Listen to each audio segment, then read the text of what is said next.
Edu और edu के हमारे इस YouTube चैनल में आप सभी का स्वागत है। तो साइंस के चैप्टर में हम लोग एंडोक्रिन सिस्टम के बारे में पढ़ रहे थे और एंडोक्रिन सिस्टम के बारे में हम लोग अग्नाशय को आज हम लोग पढ़ेंगे। अग्नाशय अर्थात पैंक्रियाज के बारे में। तो पैंक्रियाज जिसे अग्नाशय भी कहते हैं, तो वह अग्नाशय एक ग्रंथि भी है और एक प्रकार का पाचक रस निकालने वाला एक प्रकार का बहिस्रावी तंत्र भी है। तो यह चूंकि हमने बताया था कि जो पैंक्रियाज होता है वह मिश्रित ग्रंथि होता है, अर्थात मिक्सचर ग्लैंड होता है, जो हार्मोन और एंजाइम दोनों का सेक्रेशन करता है और इसी कारण इसे अंतःस्रावी ग्रंथि अर्थात एंडोक्राइन ग्लैंड और एक्सोक्राइन ग्लैंड की भी संज्ञा दी जाती है। हम लोगों ने पिट्यूटरी ग्लैंड, उसके बाद थायराइड ग्लैंड, उसके बाद पैराथायराइड, हाइपोथैलेमस, इन सभी के बारे में पढ़ लिया था। अब हम लोग स्टार्ट करने जा रहे हैं अग्नाशय के बारे में, जिसे पैंक्रियाज कहते हैं। तो चलिए हम लोग शुरू करते हैं अग्नाशय या फिर पैंक्रियाज। सबसे पहले कि यह जो पैंक्रियाज है, सबसे बड़ा चीज प्रश्न तो यहीं पे उठता है कि यह पैंक्रियाज ग्रंथि होने के साथ साथ एंजाइम का भी स्रावन करता है, अर्थात यह पाचक रस और साथ ही साथ हार्मोन दोनों का सेक्रेशन करता है और एक मिश्रित ग्रंथि है। एक और मिश्रित ग्रंथि है जिसका नाम है जलद। तो जलद भी एक मिश्रित ग्रंथि है, हालांकि इसमें 90% अंतःस्रावी ग्रंथि होती है और 10% बहिस्रावी ग्रंथि, अर्थात नालिकाएं भी मौजूद होती है और नालिकाएं नहीं भी होती है। नालिकाएं मौजूद होती है जिससे एंजाइम का सेक्रेशन होता है, एंजाइम बहकर छोटी आंत में आती है और इसमें नालिकाएं नहीं होती है क्योंकि हार्मोन का भी सेक्रेशन होता है। तो दोनों फंक्शन होता है और हम लोग बारी बारी से पढ़ेंगे इसके बारे में। सबसे इंपॉर्टेंट कि इसमें इंसुलिन नामक हार्मोन का इसमें स्राव होता है। अल्फा, बीटा, डेल्टा और पीपी ये सभी इसके अपने कोशिकाएं होती हैं। तो चलिए हम लोग शुरुआत करते हैं अग्नाशय को कि पाचन अंग एवं कशेरुकी जंतुओं की एक अंतःस्रावी ग्रंथि है।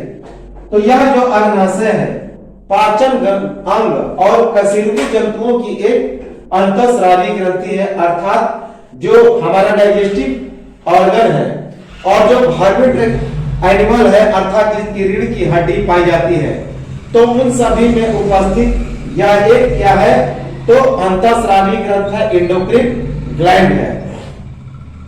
तो पाचन अंग एवं कशेरुकी जंतुओं की यह एक अंतःस्रावी ग्रंथ है, अर्थात it is digestive organ and endocrine gland of vertebrate animals. तो pancreas is and digestive organ and endocrine gland of vertebrate animals. Vertebrate animals का मतलब होता है कशेरुकी जंतु जिनमें रीढ़ की हड्डियां पाई जाती है। यह कहां पे स्थित है, तो अमाशय के बिल्कुल पीछे स्थित है। अमाशय अर्थात पेट। तो यह स्टोमेच के बिल्कुल पीछे स्थित है। कौन? अग्नाशय। अमाशय के बिल्कुल पीछे स्थित। It is found behind stomach. तो स्टोमेच के यह बिल्कुल पीछे उपस्थित होता है। कौन? तो अग्नाशय। इनसे कौन कौन से हार्मोन का स्राव होता है, तो बहुत इंपॉर्टेंट है। सबसे इंपॉर्टेंट तो इंसुलिन होता है। इसी इंसुलिन की कमी से हमारे बॉडी में एक डायबिटीज नामक बीमारी की उपस्थिति हो जाती है। डायबिटीज हो जाता है जिसे हिंदी में मधुमेह कहा जाता है। और यह मधुमेह डायबिटीज अर्थात इंसुलिन की कमी से होता है। दूसरा जो बीमारी है, दूसरा जो हार्मोन है उसका नाम है ग्लूकागोन और तीसरा सोमाटोस्टैटिन। तो तीन प्रकार के हार्मोन का इसमें से स्राव होता है। पहला इंसुलिन, दूसरा ग्लूकागोन और तीसरा सोमाटोस्टैटिन। तो हार्मोन्स इंसुलिन, ग्लूकागोन और सोमाटोस्टैटिन तो ये काफी इंपॉर्टेंट है, जिसमें इंसुलिन के बारे में बार बार एग्जाम में पूछा जाता है। यह एक प्रकार की मिश्रित ग्रंथि है, मिक्सचर ग्लैंड है, जिसमें दोनों प्रकार के ग्लैंड पाए जाते हैं, एंडोक्राइन ग्लैंड और एक्सोक्राइन ग्लैंड। तो यह एक मिश्रित ग्रंथि है जिसमें अंतःस्रावी ग्रंथ और बहिर्स्रावी ग्रंथ अर्थात एंडोक्राइन ग्लैंड और एक्सोक्राइन ग्लैंड दोनों की उपस्थिति पाई जाती है, अर्थात इसमें से एंजाइम और हार्मोन दोनों का सेक्रेशन होता है। 90% इसमें से अंतःस्रावी ग्रंथि का प्रभाव होता है, जबकि 10% बहिर्स्रावी ग्रंथि का प्रभाव होता है। तो इस अग्नाशय में 90% अंतःस्रावी ग्रंथि का प्रभाव होता है, एंडोक्राइन ग्लैंड का 90% हिस्सा, जबकि 10% बहिर्स्रावी ग्रंथि का प्रभाव होता है। तो जिसके द्वारा इस बहिर्स्रावी ग्रंथि के द्वारा अग्नाशयी रस का स्राव होता है, पैंक्रियाटिक जूस निकलता है। तो याद रखेंगे कि 90% अंतःस्रावी ग्रंथि का प्रभाव होता है, जबकि 10% बहिर्स्रावी ग्रंथि का प्रभाव होता है। और इस बहिर्स्रावी ग्रंथि के द्वारा एक रस निकलता है, एक पाचक एंजाइम निकलता है जिसे अग्नाशयी रस कहते हैं, पैंक्रियाटिक जूस कहते हैं। Effect of endocrine gland 90% and 10% exocrine gland through which pancreatic juice secretes. तो effect of endocrine gland 90% whereas 10% exocrine gland through which pancreatic juice secreted। अग्नाशयिक रस में एक पाचक रस या पाचक किण्वन मौजूद होता है जिसका काम क्या है, छोटी आंत के हाइड्रोक्लोरिक अम्ल में मौजूद कार्बोहाइड्रेट, वसा और प्रोटीन का भंजन करना, इन सभी को छोटे छोटे अणुओं में तोड़ देना। तो याद रखेंगे अग्नाशयिक रस में एक पाचक किण्वक मौजूद होता है या फिर पाचक रस मौजूद होता है जिसका मुख्य काम है छोटी आंत के हाइड्रोक्लोरिक अम्ल में मौजूद कार्बोहाइड्रेट, वसा और प्रोटीन का भंजन करना, अर्थात उनको तोड़ना। तो अग्नाशयिक रस में क्या मौजूद होता है, तो पाचक रस मौजूद होता है, पाचक किण्वक मौजूद होता है जिसका मुख्य काम होता है छोटी आंत में हाइड्रोक्लोरिक एसिड होता है।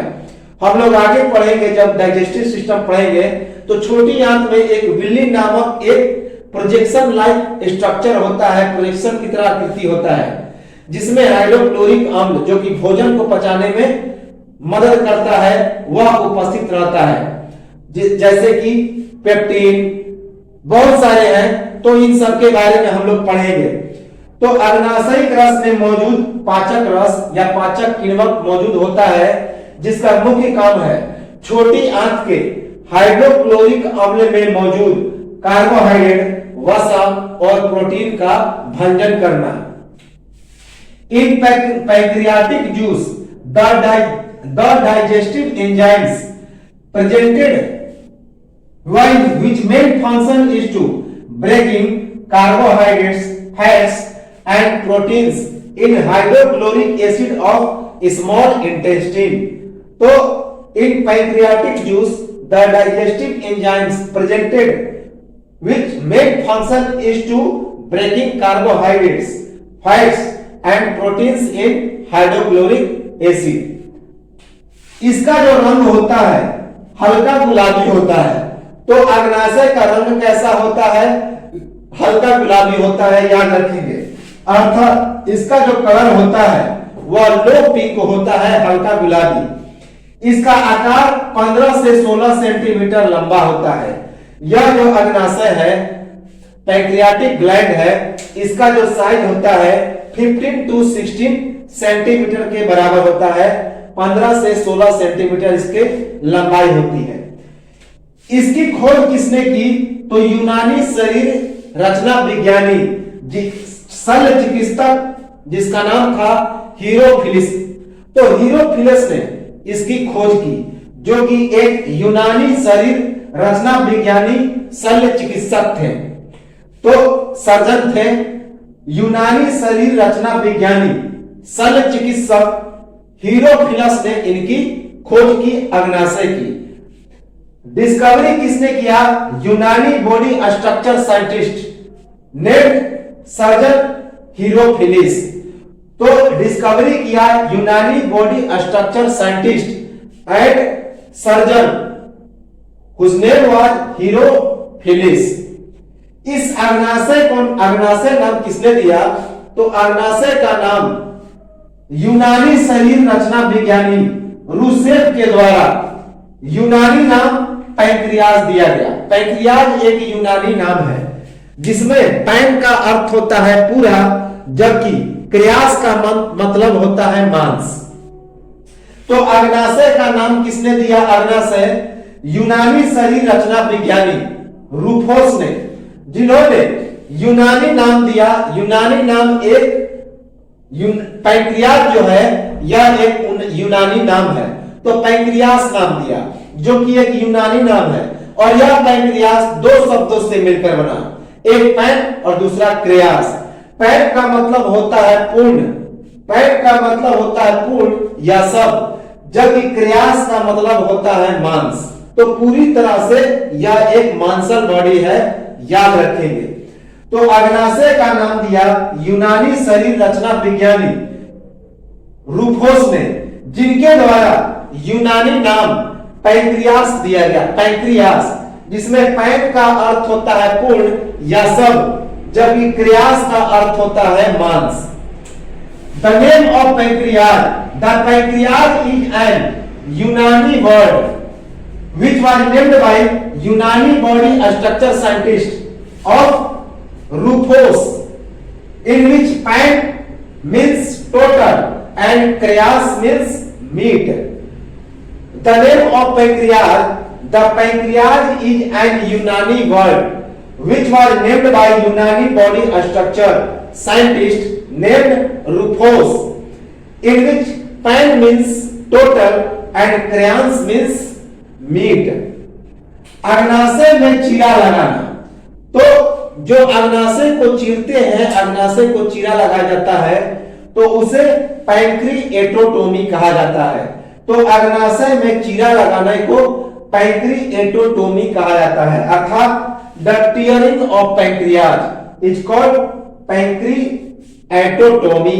याद रखेंगे, अग्नाशय में चीरा लगाना को हम लोग पैंक्रिएटोटोमी कहते हैं, अर्थात the tearing of pancreas is called pancreatotomy.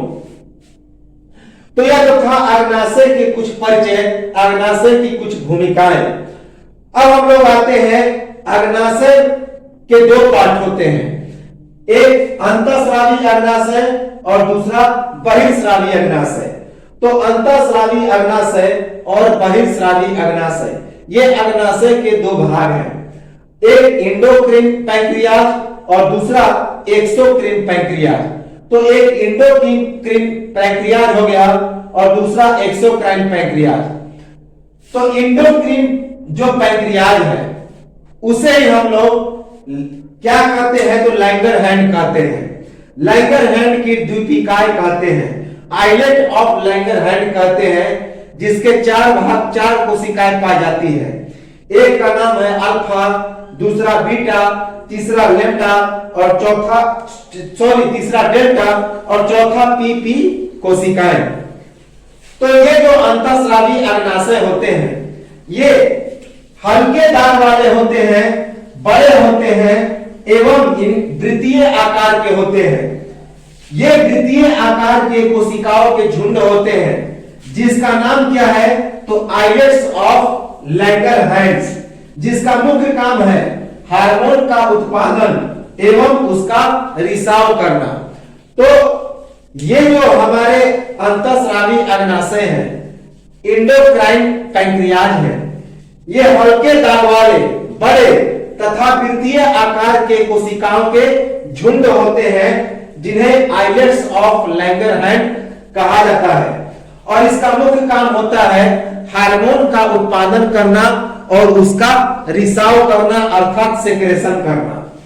तो अंतःस्रावी अग्नाशय हल्के दाब वाले बड़े एवं वृत्तीय आकार के कोशिकाओं के झुंड होते हैं, जिनका नाम क्या है? Islets of लैंगरहैंड्स।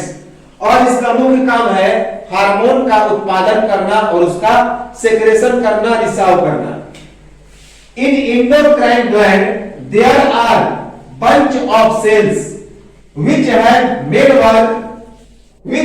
thin mark, large and circular shape, which is called islets of Langerhans, and its main function is to produce hormones and its secretions.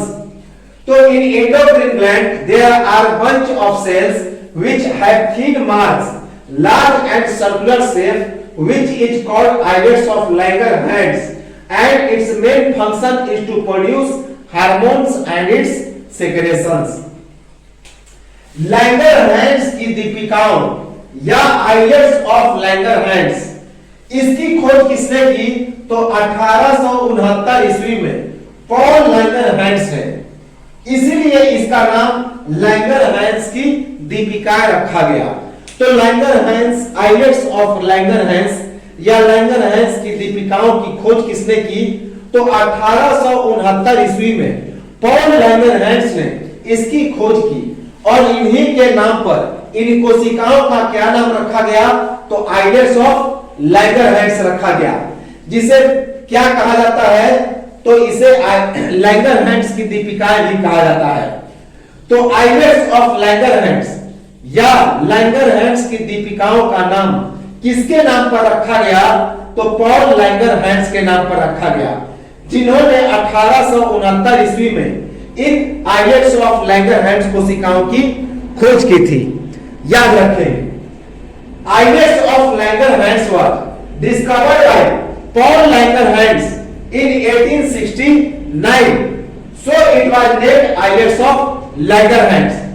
तो islets of Langerhans was discovered by Paul Langerhans, so islets of Langerhans was named by Langerhans.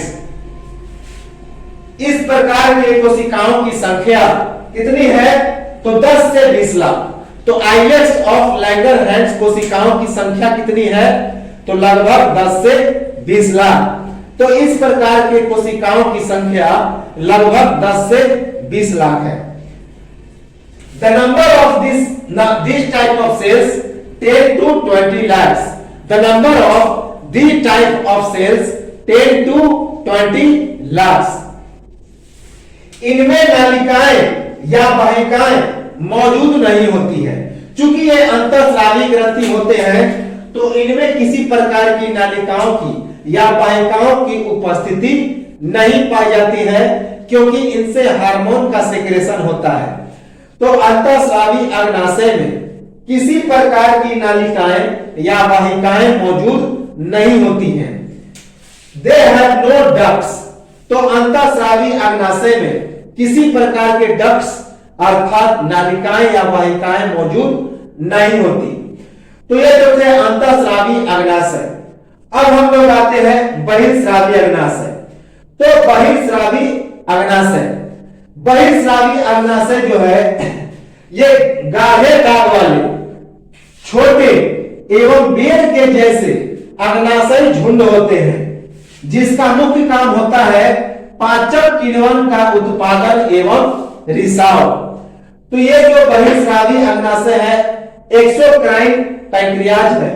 ये गाढ़े दाग वाले होते हैं, छोटे एवं बेर के जैसे अग्नाशय झुंड होते हैं, जिनका मुख्य काम होता है पाचक किण्वक का उत्पादन एवं उसका रिसाव, अर्थात ये डाइजेस्टिव जूस का सेक्रेशन करते हैं और उसका प्रोडक्शन करते हैं।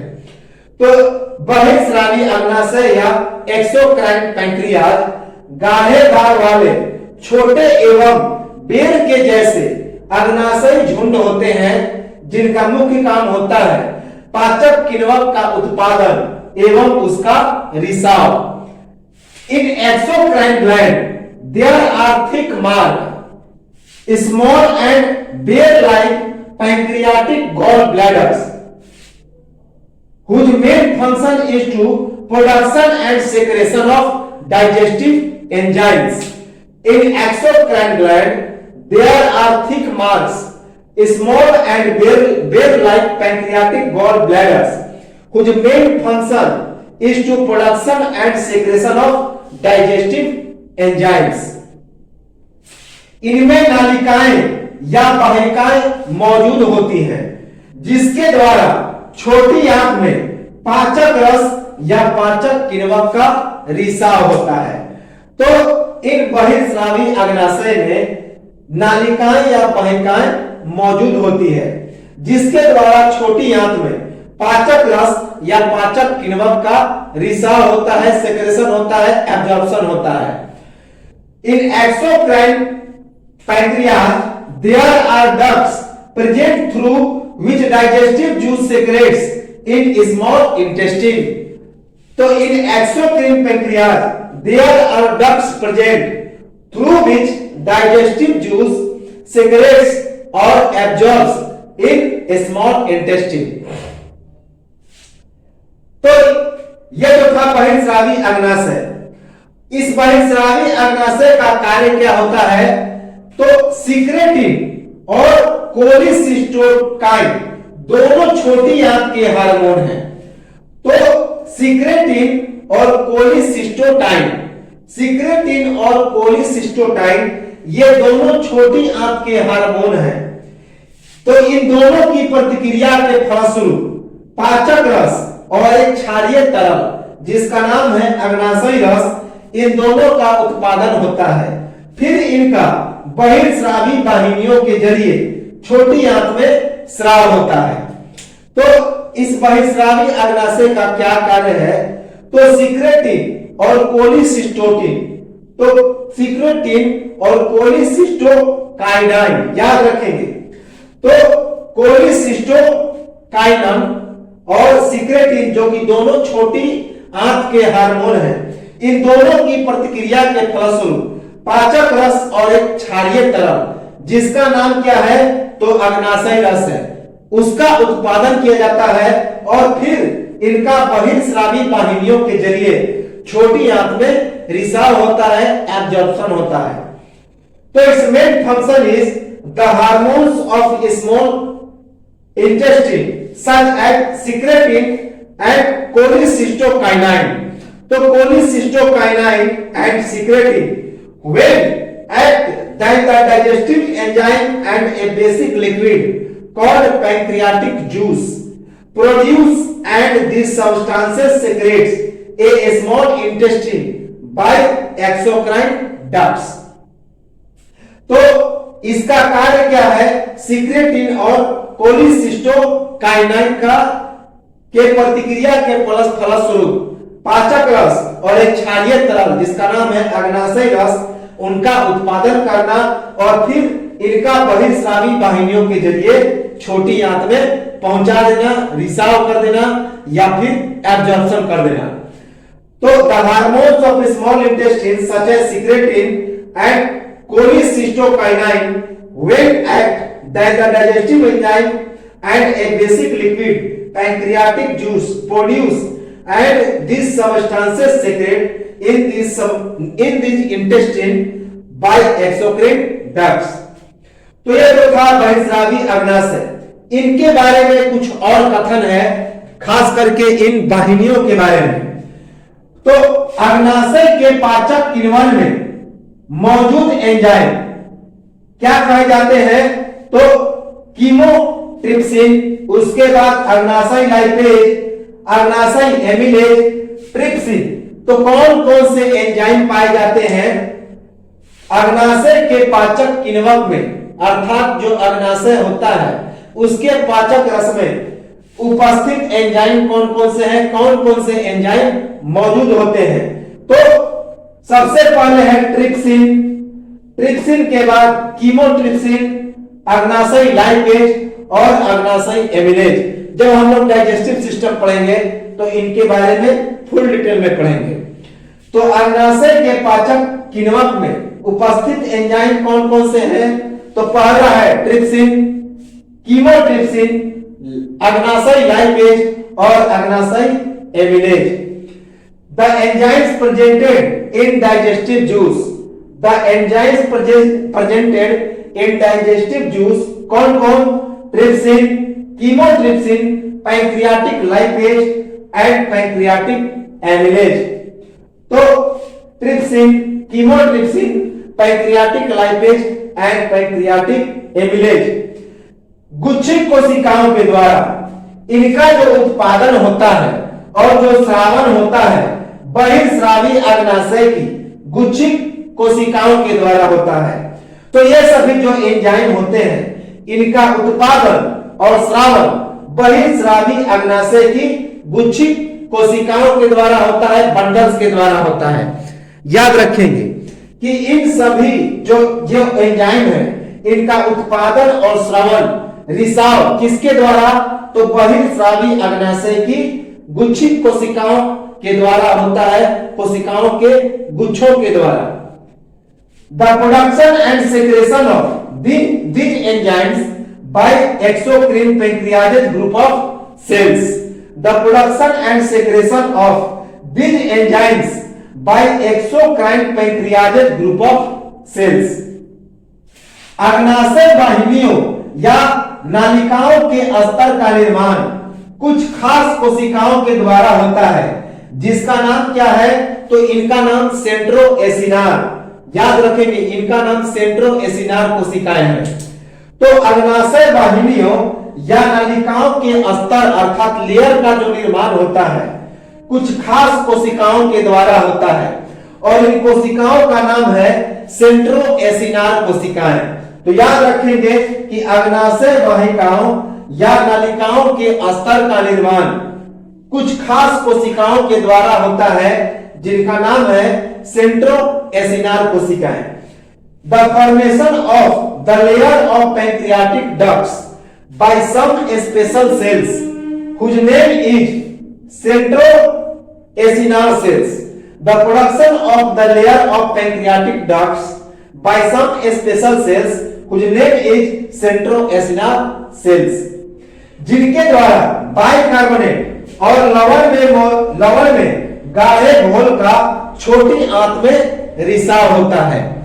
तो इस सेंट्रोएसिनार सेल के द्वारा बाइकार्बोनेट और लवण में गाढ़े घोल का छोटी आंत में रिसाव होता है। याद रखेंगे इन सेंट्रोएसिनार सेल के द्वारा बाइकार्बोनेट और लवण में गाढ़े घोल का छोटी आंत में रिसाव होता है, अर्थात and these cells absorbs deep solution in small intestine in bicarbonate and salt, and these cells absorbs deep solution in small intestine in bicarbonate and salt।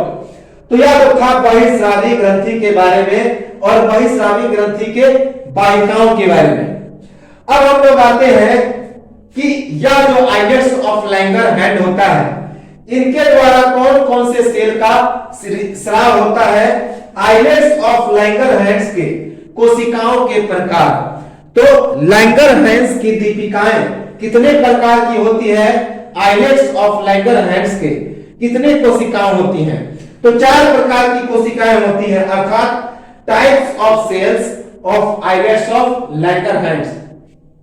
So there are 4 types of cells of islets of Langerhans. First, जिसे alpha कोशिका कहते हैं, अर्थात alpha cell. दूसरा beta कोशिकाएं जिसे beta cell कहते हैं। तीसरा डेल्टा कोशिकाएं जिसे डेल्टा सेल कहते हैं। और चौथा पीपी कोशिकाएं अर्थात पीपी सेल कहते हैं। तो कौन कौन सी कोशिकाएं होती हैं आइलेट्स ऑफ लैंगरहैंस की? तो अल्फा कोशिकाएं अर्थात अल्फा सेल, बीटा कोशिकाएं अर्थात बीटा सेल, डेल्टा कोशिकाएं अर्थात डेल्टा सेल और पीपी कोशिकाएं अर्थात पीपी सेल। तो अल्फा कोशिकाओं के द्वारा ग्लाइकोगोन, अल्फा कोशिकाओं के द्वारा ग्लूकागोन का स्रावन होता है। अल्फा कोशिकाओं के द्वारा किसका? ग्लूकागोन का। जबकि बीटा कोशिकाओं के द्वारा इंसुलिन का स्राव होता है। याद रखेंगे इंपॉर्टेंट है।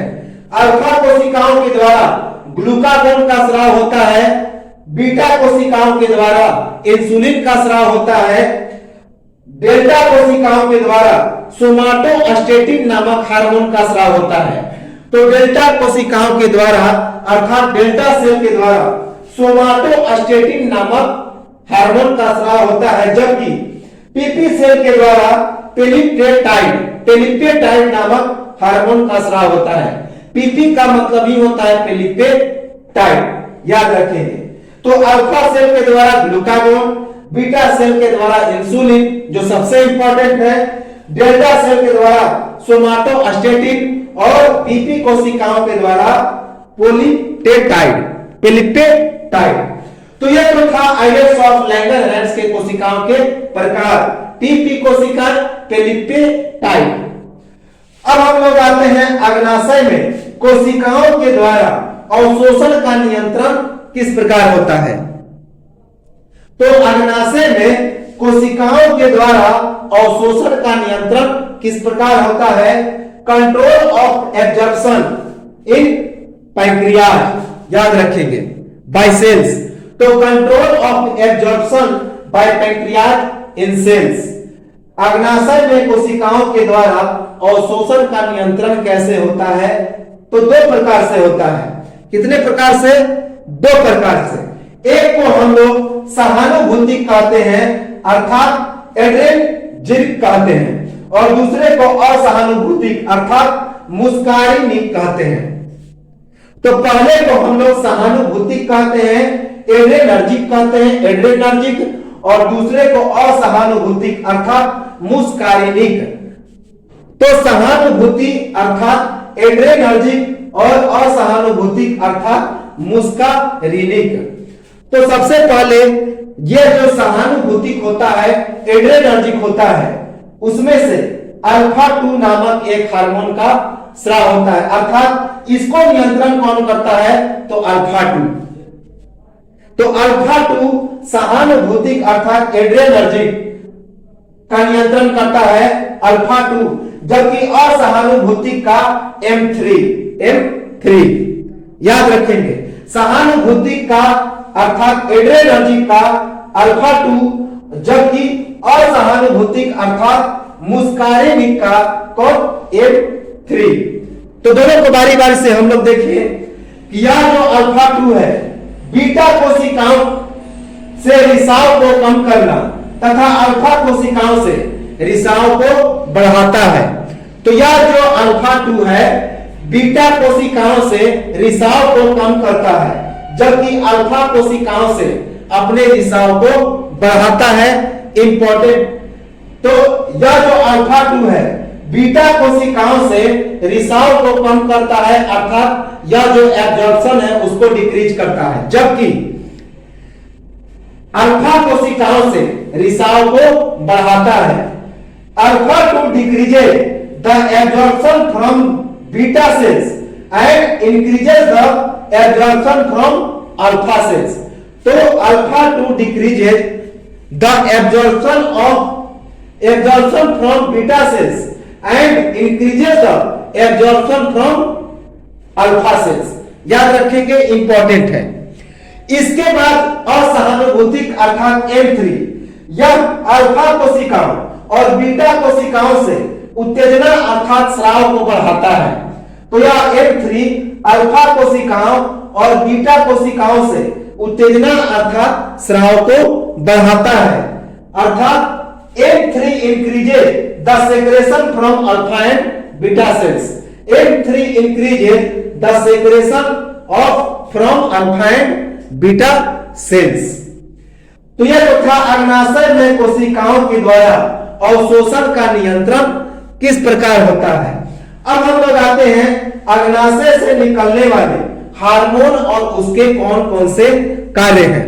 तो हमने बताया कि अल्फा कोशिकाओं से ग्लूकागोन, बीटा कोशिकाओं से इंसुलिन, डेल्टा कोशिकाओं से सोमेटास्टेटिन, जबकि पीटी कोशिकाओं से पेलिपेटाइड नामक हार्मोन का स्रावन होता है। तो सबसे पहले हम लोग इंसुलिन को देखें। इंसुलिन अग्नाशय से निकलने वाले हार्मोन एवं उसके कार्य। The hormone secreted from pancreas and it's functions. The hormone secreted from pancreas and its function. तो सबसे पहले हम लोग इंसुलिन को देखें।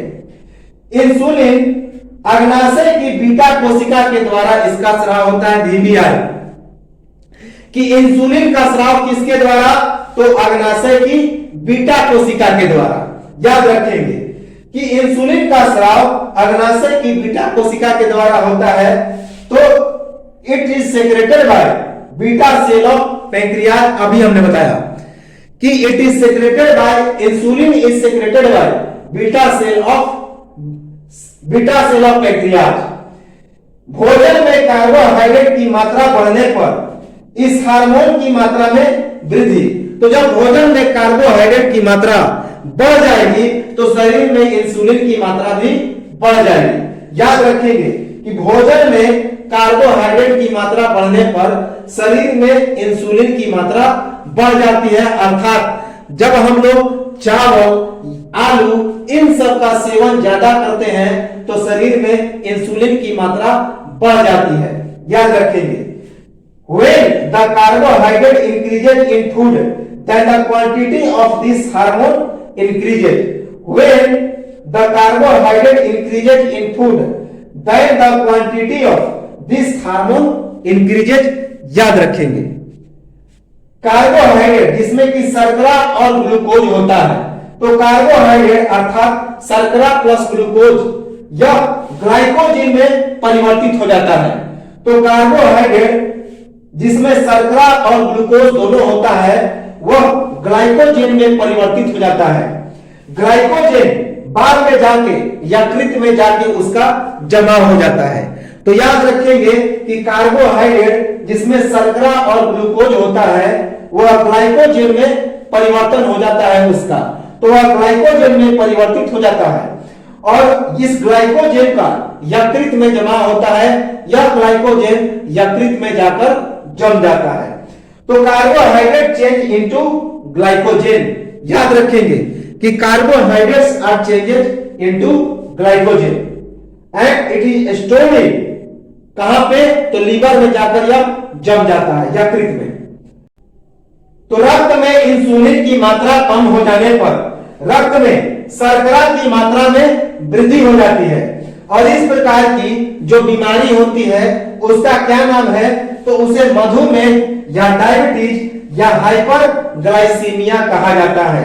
मोस्ट इंपॉर्टेंट वीवीआई कि रक्त में जब इंसुलिन की मात्रा कम हो जाती है तो रक्त में शर्करा अर्थात स्टार्च की मात्रा बढ़ जाती है और इस प्रकार एक बीमारी उत्पन्न होती है जिसे हम लोग डायबिटीज कहते हैं, शुगर कहते हैं और इसे हाइपरग्लाइसीमिया भी कहते हैं। हाइपरग्लाइसीमिया, डायबिटीज, मधुमेह, इसमें हम लोग को क्या होता है डायबिटीज में कि चीनी की मात्रा शरीर में बढ़ जाती है। तो इसी जब चीनी की मात्रा बढ़ जाती है तो व्यक्ति को चाय, आलू, उसके बाद चावल इन सभी का सेवन कम करने की सलाह दी जाती है। तो रक्त में इंसुलिन की मात्रा कम हो जाने पर रक्त में शर्करा की मात्रा अर्थात स्टार्च की मात्रा अर्थात चीनी की मात्रा बढ़ जाती है और इस प्रकार की बीमारी का नाम है मधुमेह या फिर डायबिटीज या hyperglycaemia. When the quantity of insulin in blood decreases, then the starch in blood increases, and this disease is called diabetes or hyperglycemia.